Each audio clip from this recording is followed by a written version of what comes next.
Assalamualaikum warahmatullahi wabarakatuh. Alhamdulillah nahmaduhu wa nasta'inuhu wa nastaghfiruhu wa na'udzu billahi min syururi anfusina wa min sayyiati a'malina. May yahdihillahu fala mudhillalah wa may yudlilhu fala hadiyalah. Asyhadu an la ilaha illallah wahdahu la syarika lah wa asyhadu anna Muhammadan abduhu wa rasuluhu allazi la nabiyya wa la rasula ba'd. Amma ba'du. Sahabat channel BMTV yang dirahmati Allah Subhanahu wa taala, semoga kita semua diberikan kesehatan, diberikan keberkahan, diberikan ilmu yang bermanfaat, dan kita semua semoga dijadikan hamba-hamba Allah yang takwa, yang selalu dikumpulkan dalam kebaikan dunia dan akhirat. Yang mempunyai hajat semoga Allah kabulkan hajat-hajatnya, yang mempunyai hutang semoga Allah kasih jalan untuk bisa melunasinya. Amin ya Allah ya rabbal alamin. Ikhwan fillah yang dirahmati Allah Subhanahu wa taala, kewajiban manusia adalah berikhtiar. Di dalam kitab Ibnu Athaillah dijelaskan, kewajiban itu adalah ma'tulib, sesuatu yang diperintahkan oleh Allah Subhanahu wa taala, ibadah, menjalankan kewajiban-kewajibannya seperti berpuasa, salat yang 5 waktu, berzikir kepada Allah Subhanahu wa taala, dan mencari ilmu. Namun ada yang disebut dengan ma'dhumina, sesuatu yang sudah dijamin oleh Allah Subhanahu wa taala, yaitu urusan rezeki.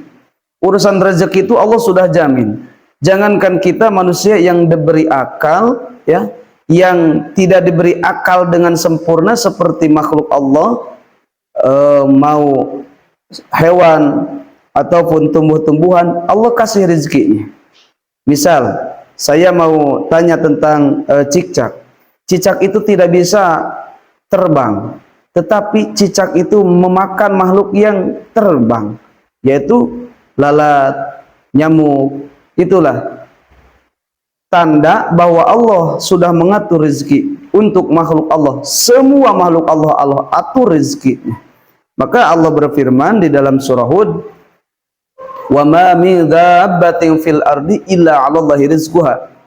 Tidaklah semua binatang yang melata di muka bumi ini terkecuali Allah lah, Allah yang akan menanggung jawabnya.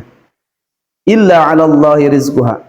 Maka dengan itu kita jangan pernah pusing untuk memikirkan urusan rezeki, tetapi yang harus dipikirkan adalah jalannya, yaitu disebut dengan kasbiyah, kasab. Nah, seseorang harus melakukan kasab karena itu diperintahkan oleh Allah Subhanahu wa taala. Dan namun manusia itu ya tidak boleh berangan-angan ingin mempunyai rezeki yang yang melebihi batas kemampuan, di atas kemampuan kita. Yaitu contoh, kita itu hanya bekerja cuman kuli, tetapi kita menginginkan kapal seperti itu, ya. Mungkin itu boleh-boleh saja, tetapi maaf ya, dalam berdoa itu harus tahu diri. Tingkatan ibadah kita itu permintaan banyak, tetapi tingkatan ibadah masih minim. Maka rezeki itu ternyata diatur antara orang yang rajin beribadah dan tidak beribadah, akan dibedakan oleh Allah Subhanahu wa taala. Nah, ikhwan fillah yang dirahmati Allah Subhanahu wa taala, namun Islam juga memerintahkan, Rasulullah memerintahkan supaya kita menjemput rezeki. Bukan hanya diam saja di rumah, tetapi kita harus mencari jalannya, kemudian kita harus melakukan amalan-amalan yang dianjurkan untuk menarik rezeki tersebut. Di antaranya yang pertama ada 2 amalan, ya ikhwan fillah, yang mana 2 amalan ini akan menarik rezeki datang kepada kita ketika kita melakukan usaha, melakukan ikhtiar. Kan ada orang yang melakukan ikhtiar tapi dia tidak berhasil. Nah, kita ketika melakukan ikhtiar, Allah akan kasih. Satu, dengan bersedekah.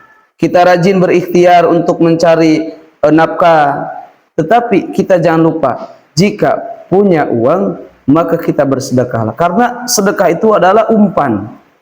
Maka Rasulullah bersabda, istanjilu rizqa bis shadaqah, mintalah turun rezeki itu dengan bersedekah. Sehingga ada hadis yang lain menjelaskan dalam kitab Tanbihul Ghafilin, as-shadaqatu ajibun, as-shadaqatu ajibun, as-shadaqatu ajibun. Yang artinya Rasulullah bersabda, sedekah itu adalah ajaib, sedekah itu adalah ajaib, sedekah itu adalah ajaib. Maka kita harus mempercayai ketika kita menjalankan amalia-amalia bersedekah, terutama bersedekah yang nomor pertama, yang akan cepat lancarnya rezeki itu bukan kepada orang lain. Yang mana dijelaskan dalam Al-Quran, qul ma anfaqtum min khairin falil walidaini, maka bersedekahlah dulu kepada ibu rama kita, kepada orang tua kita. Kemudian setelah orang tua kita, wal aqrabin, dan kerabat-kerabat kita, kakak, adik, tante, bibi, dan sebagainya. Maka disitulah letak sedekah yang mana akan menarik rezeki yang cepat turun pada kita. Saya sudah buktikan ketika bersedekah kepada kerabat, ketika kita bersedekah kepada orang tua, maka rezeki itu akan cepat derasnya, akan cepat deras mengalir kepada kita. Maka amalkan amalan pertama itu sedekah, meskipun tidak seberapa nilainya, tetapi yang diinginkan itu adalah keikhlasannya. Yang berharga itu adalah keikhlasannya, bukan nominal uangnya, tetapi keikhlasan dalam bersedekah. Yang kedua adalah beristighfar kepada Allah Subhanahu wa taala.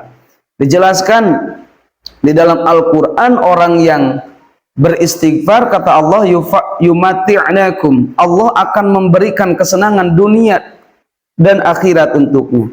Bahkan dijelaskan dalam tafsirnya itu, yaitu dengan kehidupan bi'aishin thayyibatin, dengan kehidupan yang sangat baik bagi orang yang selalu beristighfar kepada Allah Subhanahu wa taala. Karena istighfar itu pembersih dari dosa, ya, sekaligus melancarkan dalam rezeki. Dan ingat, sedekah itu adalah pemancing untuk datangnya rezeki. Tetapi kita harus tepat memberikan sedekah itu kepada orang tua dulu. Jangan sampai kepada orang lain, kepada orang tua tidak. Maka konfirmlah, itulah sedekah dan istighfar yang bisa kita amalkan untuk penarik rezeki. Semoga bermanfaat. Billahil hidayah wa taufik. Wassalamualaikum warahmatullahi wabarakatuh.